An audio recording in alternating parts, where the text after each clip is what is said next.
Okay. Hello, I'm attorney Rachel Fitzgerald with Fitzgerald Law Firm, and I'm here today with a prior workers' compensation client of mine, Terry, and he is here today to talk to us about pulmonary conditions and exposure to irritants in the workplace. In his particular case, he was exposed to silica dust, which back in the early days in the industrial settings was a common pulmonary irritant and takes a while to manifest. And there are actually a lot of people in the Fox Valley who have similar conditions due to that type of exposure. So Terry, why don't you go ahead and talk about sort of how the exposure occurred and job duties and so forth. Okay, where I worked for years, I was exposed to a lot of silica dust, and I did different varieties of jobs where I worked, and a lot of times it was really dusty in there, really dirty, and for years I was exposed to it, and then we found out after some time that I was in contact with silica dust, which I got silicosis on my lungs. So, for how many years did you work in that place of employment? I worked 44 years.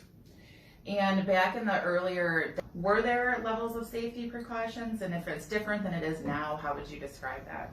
Well, back then when we first started there, we had respirators we wore, but when we were doing our job, but when you took your respirator off and you went to lunch or the coffee room and that, you didn't have your respirator on and you were still exposed to dust at that time.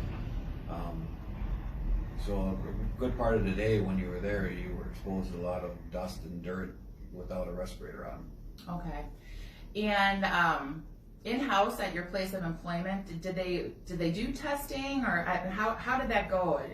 When did you first learn that you were having this exposure?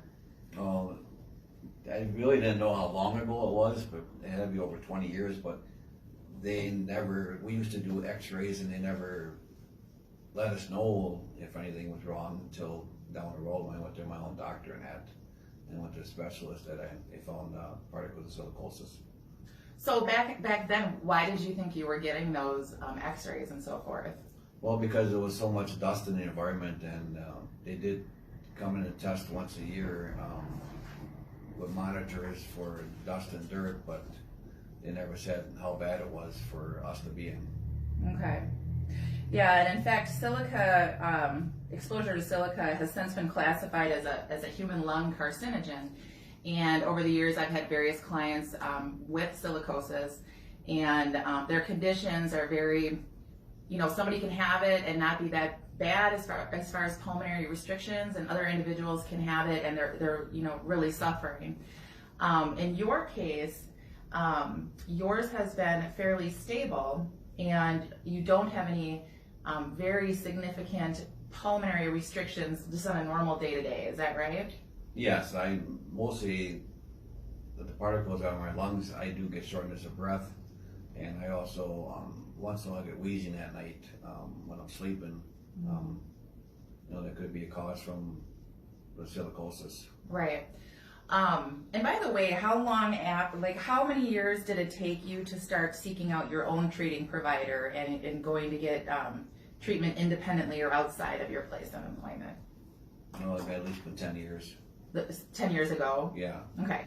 So, because your symptoms, are kind of mild to moderate, the main thing that in your particular case, your treating pulmonologist gave the opinion that even though his silicosis is stable, and even though his symptoms are, manageable, his permanent restrictions was basically that you have to avoid any industrial setting or any workplace environment that has any level of pulmonary irritants.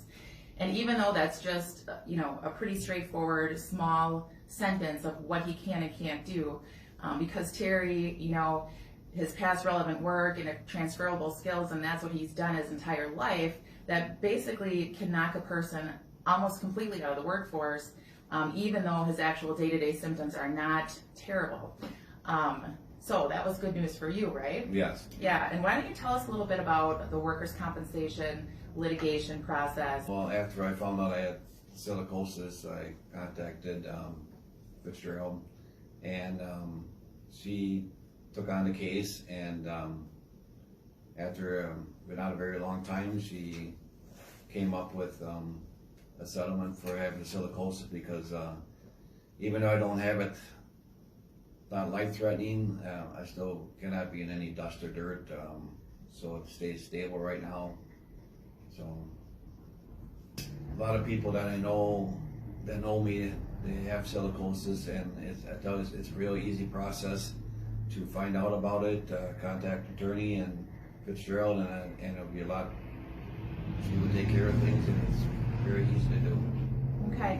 And when you say you know a lot of people with silicosis, I'm assuming you mean like buddies at work, and there's actually a lot of people still out there that, you know, have it, but maybe don't know that there's something that can be done. Is that what you're saying? Or how would you Yes, describe that? I know there's a lot of people from where I worked, and maybe the other places too that are in contact with silicosis, saying that, are probably worried not to get anything done about it, but I would suggest that you contact and, you know, it's easy to go through, let them find out, you know, what your case is, and they can do things that you don't have to worry about your workplace and, you know, going to court and everything, and a lot of times it's settled out of court. Yeah.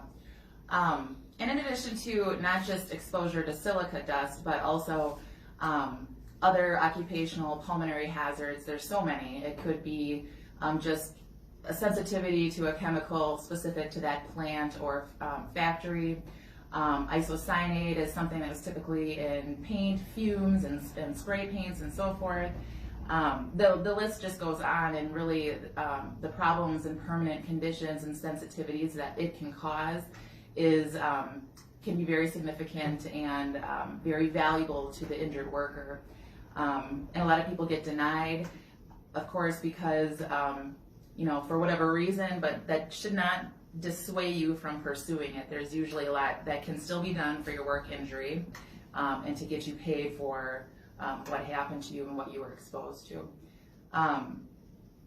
Is there anything else you'd like to add? Yeah, I'm just, you know, even if you're working off any factory or any paper mill or whatever you work in an environment, there's always chemicals, and there's always some kind of chemicals or dust that you're exposed to.